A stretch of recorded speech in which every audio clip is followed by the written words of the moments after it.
الحمد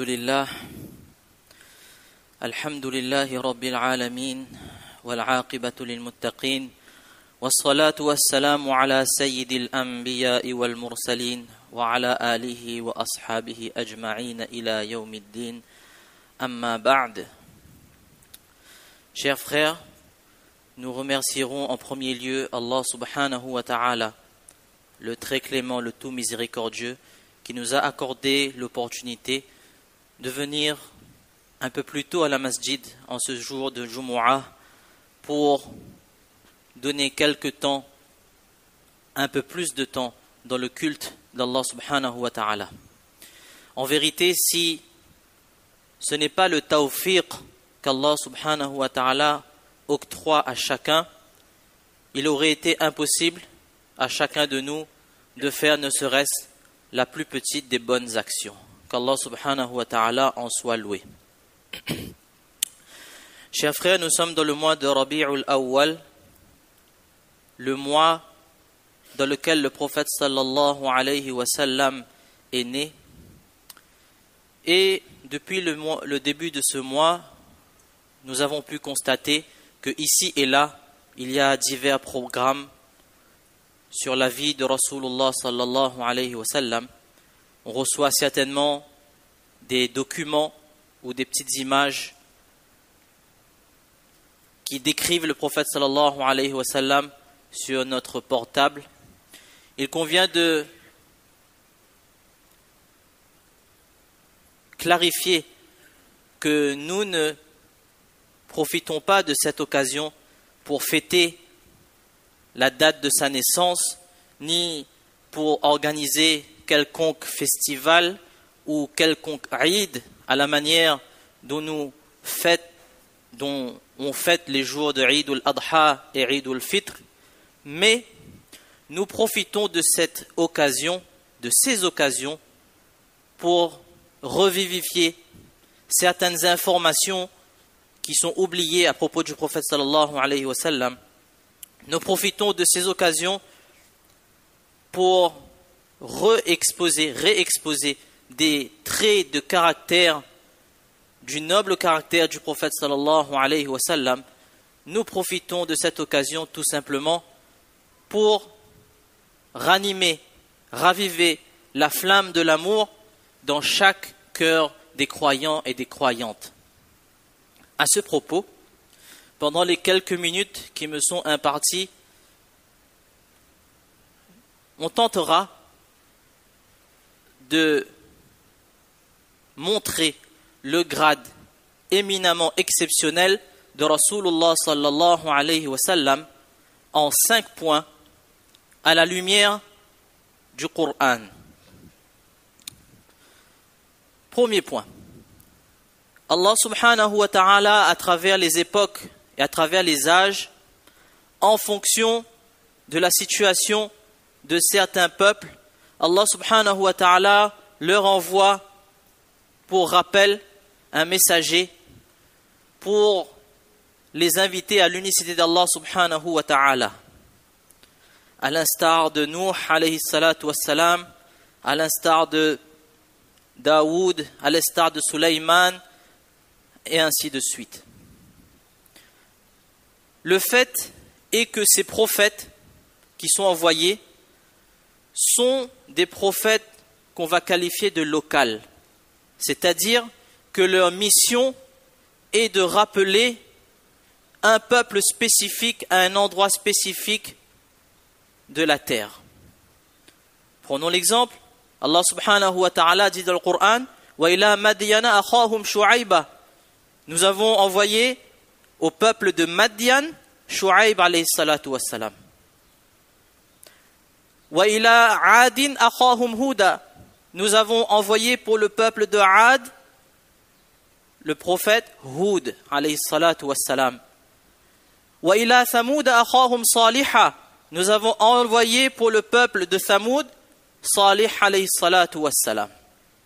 Donc ces prophètes ont pour mission de ramener ces peuples spécifiques. Mais lorsqu'Allah subhanahu wa ta'ala parle du prophète sallallahu alayhi wa sallam, Allah subhanahu wa ta'ala dit وَمَا أَرْسَلْنَاكَ إِلَّا كَافَّةً لِلنَّاسِ. Et nous t'avons envoyé pour l'humanité entière. Ce qui fait du prophète sallallahu alayhi wa sallam non pas un prophète local, mais un prophète universel. Voyez la différence entre des prophètes qui sont, on va dire, locaux et un prophète qui a une mission qui est universelle. Et il y a une très grande différence entre ces deux. Donc le premier point qu'on dit, le prophète sallallahu alayhi wa sallam, de par son statut éminemment exceptionnel, est un prophète universel. Deuxième point. Allah subhanahu wa ta'ala a, à travers les âges, à travers les époques, accordé à divers prophètes divers miracles pour que ces prophètes prouvent la véracité de leur dire et qu'ils prouvent qu'ils sont réellement des envoyés d'Allah subhanahu wa ta'ala. Si on demande aux plus petits des enfants, la première chose qui vient à l'esprit en général, c'est Moussa alayhi salatu wassalam, il avait un bâton et par l'ordre d'Allah subhanahu wa ta'ala, ce bâton se transformait en un serpent réel. C'était un mu'jiza, un miracle qu'Allah subhanahu wa ta'ala avait octroyé à Moussa alayhi salatu wassalam. Mais avec la mort de Moussa alayhi salatu wassalam, eh bien ce miracle-là, il a disparu. Personne n'a revu un bâton qui se transforme en serpent. Prenons l'exemple de Isa alayhi salatu wassalam. Allah subhanahu wa ta'ala lui avait donné, par son pouvoir, la capacité de faire revivre les morts, la capacité de guérir l'aveugle de naissance, la capacité de guérir le lépreux. Et les gens l'ont vu à son époque, mais dès qu'Isa alayhi salatu wassalam a été élevé au ciel, eh bien ce miracle-là a disparu. Personne n'a vu quelqu'un faire revivre un mort ou bien guérir un aveugle de naissance ou guérir la lèpre juste en passant la main sur le visage d'une personne.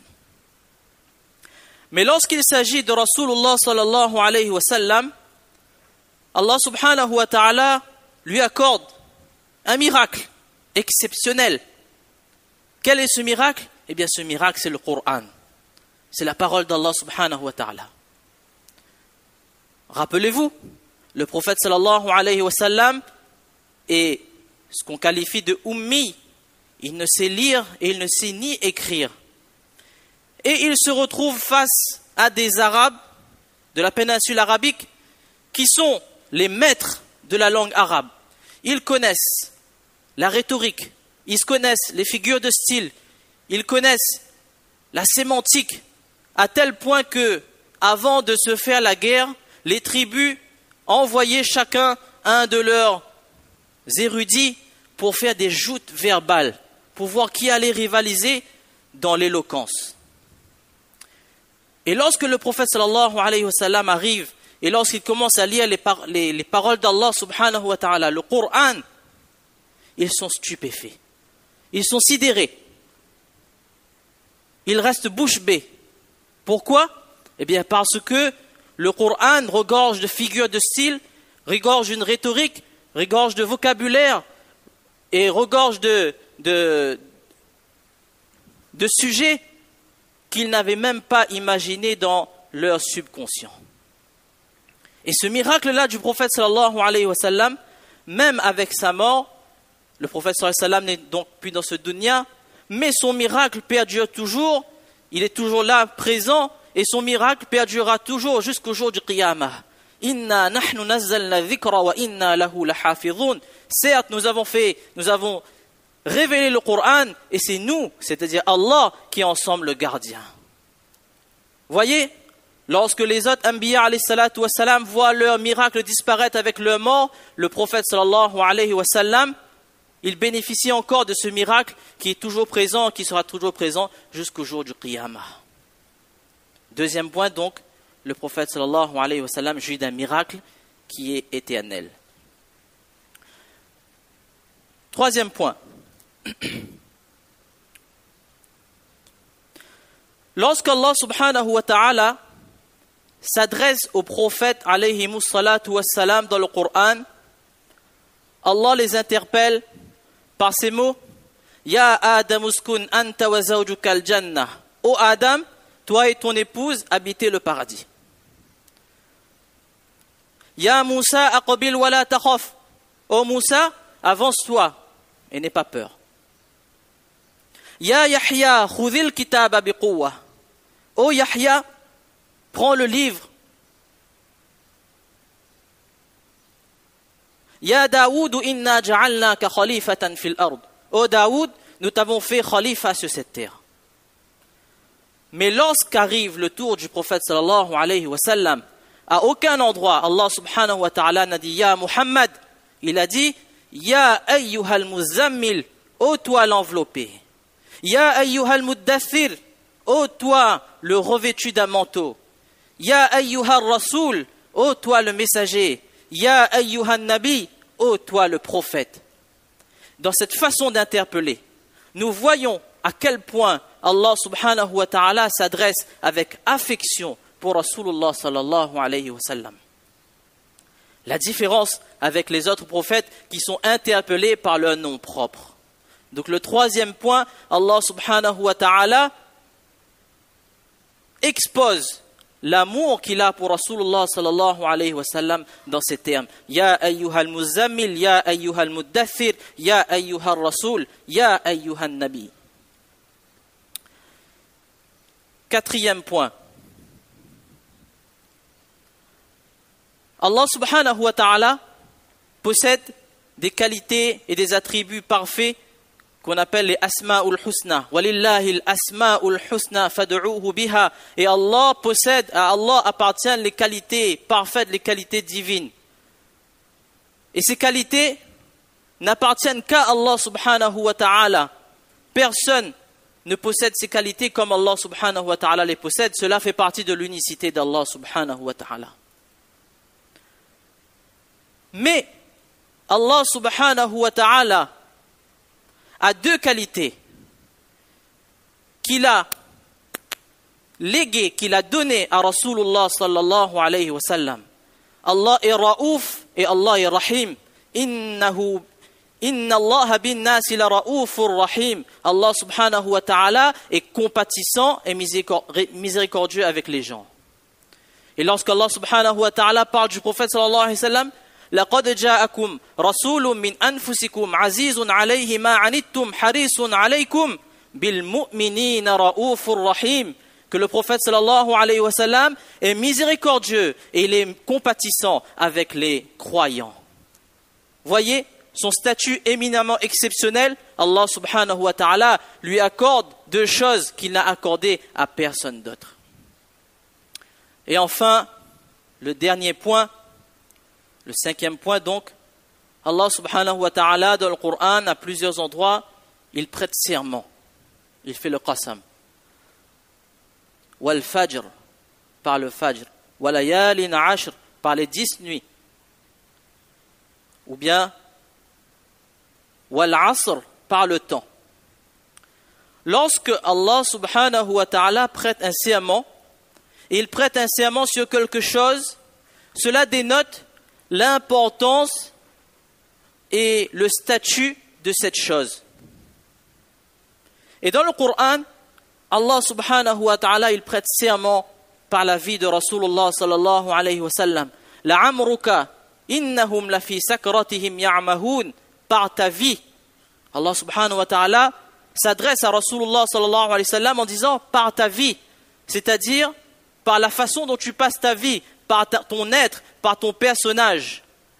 Cela nous montre que Rasulullah sallallahu alayhi wa sallam est un être, est une créature qui compte beaucoup plus que nous, qui est le plus apprécié par Allah subhanahu wa ta'ala. Donc si on fait une synthèse de ce qu'on a dit, en 5 points, il y en a bien d'autres, mais par souci de concision, on a décidé de s'arrêter à ces 5 points. Le prophète sallallahu alayhi wa sallam est le prophète universel. Le prophète sallallahu alayhi wa sallam a un miracle qui est éternel. Le prophète sallallahu alayhi wa sallam a deux qualités qui sont deux qualités qu'Allah subhanahu wa ta'ala lui a données et qui appartiennent à Allah, Ra'ouf et Rahim. Le prophète sallallahu alayhi wa sallam, lorsqu'Allah l'interpelle avec affection. Ya ayyuhal muzammil, ya ayyuhal muddathir, ya ayyuhal rasoul, ya ayyuhal nabi. Et le prophète sallallahu alayhi wa sallam a vu dans le Coran qu'Allah subhanahu wa ta'ala a prêté serment par sa vie. Si nous avons suivi ce petit exposé, nous aurons compris que Rasulullah sallallahu alayhi wa sallam jouit d'un grade extrêmement rapproché d'Allah subhanahu wa ta'ala. Il est l'aimé d'Allah, il est la meilleure des créatures. Et à partir de ça, si nous avons compris ça, eh bien, nous aurons envie de le connaître d'une manière plus approfondie. Comment cela? Eh bien, tout simplement en étudiant, en lisant, en feuilletant, en se procurant des sirat, des biographies de Rasulullah sallallahu alayhi wa sallam. Et aujourd'hui, il n'y a plus d'excuses parce que des ouvrages de référence sont traduits en français. Elles sont disponibles dans les librairies spécialisées. Elles sont disponibles sur Internet. Elles sont disponibles en PDF. Si on ne peut pas se séparer de son portable ou de sa tablette, il suffit de télécharger.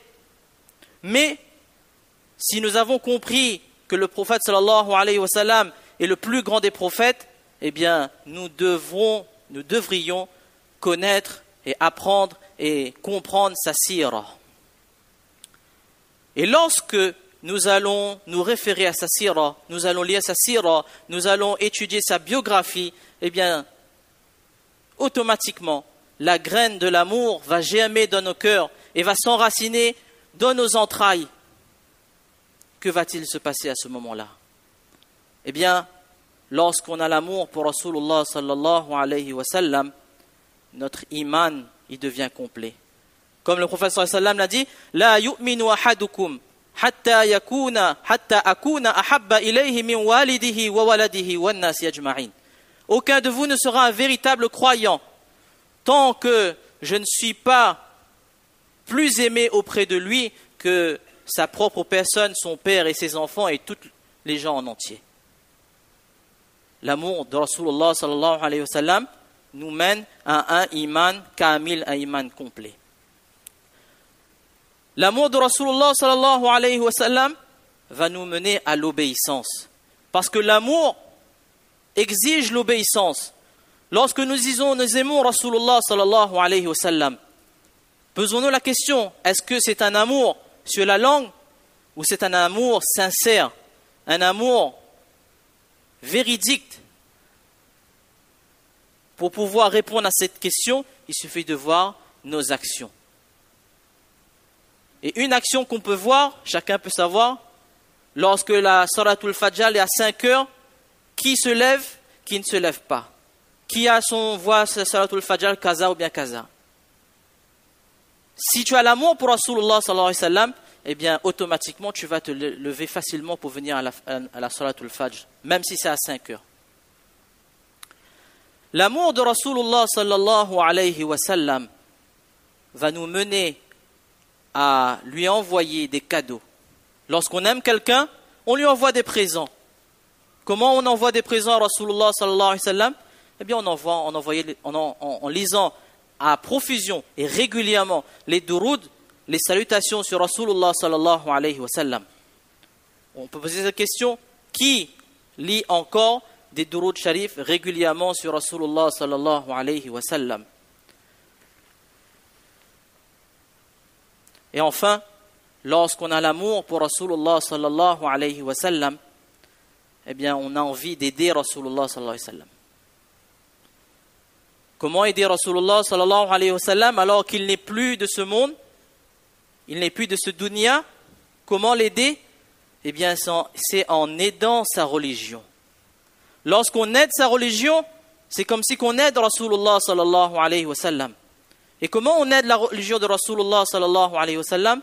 Eh bien tout simplement en faisant le amr bil ma'ruf wa nahy anil munkar.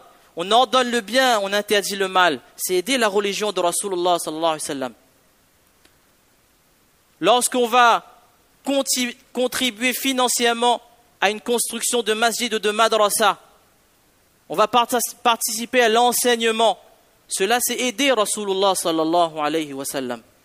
Et lorsqu'on va faire dua pour les personnes qui aident justement le din de Rasulullah sallallahu alayhi wa sallam, on va aider nous aussi Rasulullah sallallahu alayhi wa sallam en disant Allahumma a'izz al-islam wal muslimin. Oh Allah, rehausse le prestige de l'islam et des musulmans. Allahumma ansur man nasara dina Muhammadin sallallahu alayhi wa sallam. Oh Allah, aide les personnes qui aident le din et qui se dévouent pour le din de Rasulullah sallallahu alayhi wa sallam.